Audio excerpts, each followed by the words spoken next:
Hello दोस्तों, रत्नया नमस्कार। दोस्तों, आप देख रहे हो मेरी ऑटोबायोग्राफी रत्नया टेल्स मेरे यूट्यूब चैनल रत्नया व्लॉग्स पे। आज 13 अप्रैल है और ये टॉमी का बर्थडे है।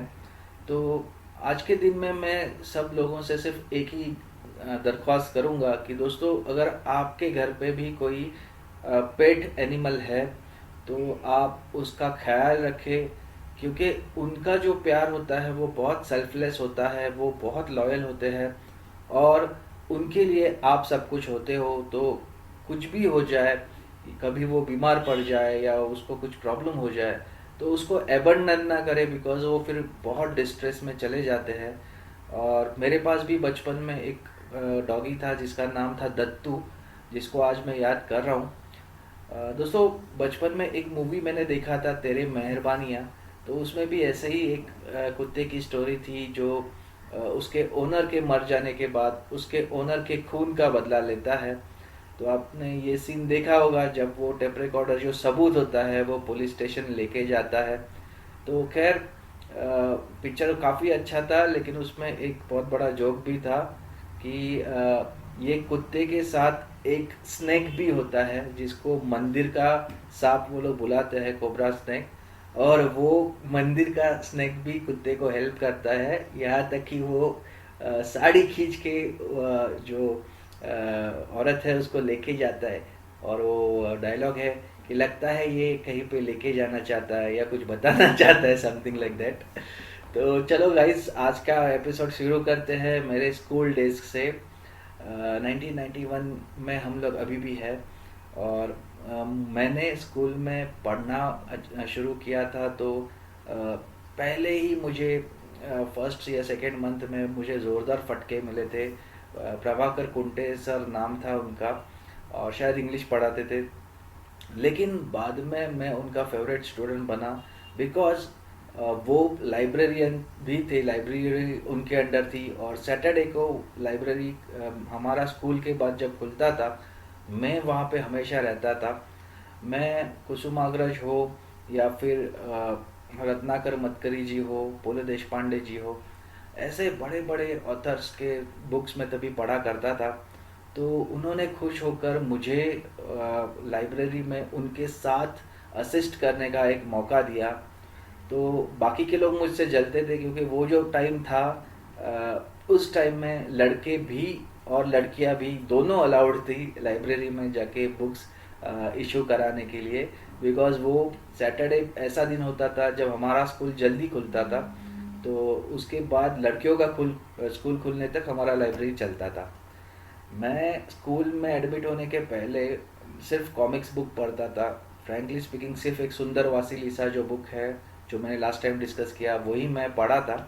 अदरवाइज चाचा चौधरी हो, चंपक हो, ठक ठक हो, चांदोबा नाम से मासिक आता था। उसके बाद ये नागराज कॉमिक्स नाम से आता था। तो इस टाइप के बुक्स ही मैं ज़्यादा पढ़ता था। हमने कॉलोनी में, मेरे एक फ्रेंड ने लाइब्रेरी भी शुरू की थी। वो रेंट पे बुक्स देता था। सेंट एंथनी स्कूल का पीछे का गेट पे रद्दी वाले के पास से हम लोग वो बुक्स खरीद के लाते थे, और वो हम लोगों को देते थे पढ़ने के लिए रेंट पे, 1 रुपया 2 रुपया। तो मैंने उसको असिस्ट करके काम शुरू किया था। लेकिन बाद में मैंने खुद भी अपना लाइब्रेरी अलग से खोल लिया, क्योंकि तब तक मेरे पास भी साइकिल आ गया था। तो हम लोग साइकिल पे ये बुक्स का डिलीवरी करते थे। तो एनीवेज, स्कूल की हम लोग फिर से बात करते हैं। ये दीपू दी ग्रेट, ये मैं इसलिए दिखा रहा हूँ क्योंकि मुझे भी स्कूल में दीपू दी ग्रेट नाम से बहुत बच्चे लोग बुलाते थे। और ये ठक ठक मासिक में आता था। मेरा भी उसमें बहुत सारा जोक्स आता था हास्य तरंग के अंदर, क्योंकि मैं लिख के भेजता था वहाँ पे। तो दूसरा, मैंने अगर किसी से मार खाया है तो वो 6 स्टैंडर्ड में मेरे हिस्ट्री के सर थे, हाताड़े सर। उनसे बहुत मैंने मार खाया है। दोस्तों, वो उनको थोड़ा अल्कोहल का प्रॉब्लम था। वो सोलापुर से थे, इसलिए मेरे से वो कन्नड़ी में बात करने का कोशिश करते थे हमेशा। लेकिन मैं उनको जवाब नहीं दे पाता था, बिकॉज मैं मराठी था। कन्नड़ भले ही मेरी मातृभाषा है, बट मुझे बोलने नहीं आता था। वो फ्लूट काफ़ी अच्छा बजाते थे, ड्रम्स अच्छा बजाते थे। तो बहुत कला थी उनके अंदर। लेकिन प्रॉब्लम ये था कि वो अल्कोहल की वजह से बहुत जल्दी एक्सपायर हो गए। तीसरा जो मुझे याद है मैंने मार खाया था वो था मिमिक्री के लिए। जी हाँ, पडळकर सर नाम के एक विदर्भ या बीड़ के, पता याद नहीं आ रहा है मुझे, लेकिन वो सर थे जो गावरान भाषा में बात करते थे। तो मैं मॉनिटर था, तो मैं वहाँ पे खड़ा रह के मैंने उनका डायलॉग मारा था। तो फिर बच्चों ने मेरा कंप्लेंट किया कि देखो ये सर आपने आपका मिमिक्री करता है। सर ने मुझे वो करवाया, तो मुझे वहाँ पे फटका पड़ा। तो वो डायलॉग कुछ ऐसा था, कोण आहे रे तिकडं इकडे ये फटका बसतील। तो इतना कहने पे मुझे जो मार पड़ी, मैं बहुत रोया था और मैं सदमे में चला गया था। उसके बाद मैंने डिसाइड किया कि अब मैं किसी को मुझ पे हाथ उठाने का मौका नहीं दूंगा। और फिर मैं बहुत पढ़ाई में पूरा अपने आप को मैंने घुसा दिया।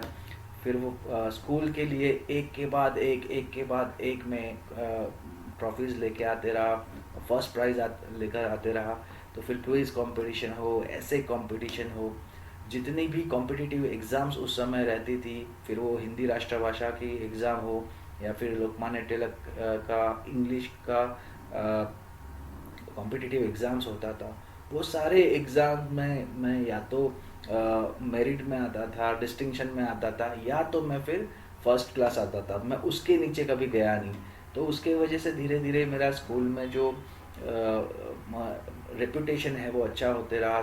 सब टीचर्स मुझसे प्यार करने लगे, उनको पता चला कि ये बहुत अच्छा स्टूडेंट है। यहाँ तक कि जो मैं होमी भाभा का यंग साइंटिस्ट एग्ज़ाम है वो भी मैंने स्कूल में पास किया था। क्वालिफाई मैंने सेकेंड टाइम किया, फर्स्ट टाइम जो बचपन में होता है वो मैंने क्वालिफाई किया था। और ऐसा हमारा हालत था कि एच वार्ड जो है उसमें समर्थ विद्यालय हमेशा प्राइज़ लेता था, क्योंकि मैं जितने पढ़ाई से रिलेटेड कंपटीशन रहते थे, जैसे ऐसे कंपटीशन, क्विज कंपटीशन और ये बाकी के सारे, उसमें मैं प्राइजेस लाता था। ड्रामा वगैरह में शैलेंद्र ठसाड़े प्राइज़ लाता था, और जो सिंगिंग होता था या फिर साइंस का एग्जीबिशन वगैरह रहता था उसमें धनंजय प्राइज़ लाता था। तो ये धनंजय है जो वाइट शर्ट में आपको दिख रहा है, उसके पीछे है वो कल्पेश है, सामने है वो सुहास है। तो ये सारे मेरे टाइम के वो फ्रेंड्स हैं। एक चीज़ लेकिन मुझे करनी बाकी थी, वो थी बाल मोहन विद्या मंदिर से डायरेक्ट कंपटीशन। मुंबई का ये सबसे अच्छा मराठी मीडियम का स्कूल था उस टाइम, और बहुत ज़्यादा एक्टिविटीज़ वहाँ पे होती थी। दोस्तों वो साल ऐसा था 1991 का कि राजीव गांधी का असैसिनेशन तो हुआ ही था, लेकिन जम्मू एंड कश्मीर का हालत ठीक नहीं था। वहाँ पे फ्रीडम के लिए लोग सेपरेटरिस्ट मांग कर रहे थे, और पंजाब में भी मसाकरे हुआ था। तो ऐसे टाइम पे देश को स्टेबिलिटी की ज़रूरत थी, अच्छे सरकार की ज़रूरत थी। इसके आगे का स्टोरी नेक्स्ट एपिसोड में। Thank you.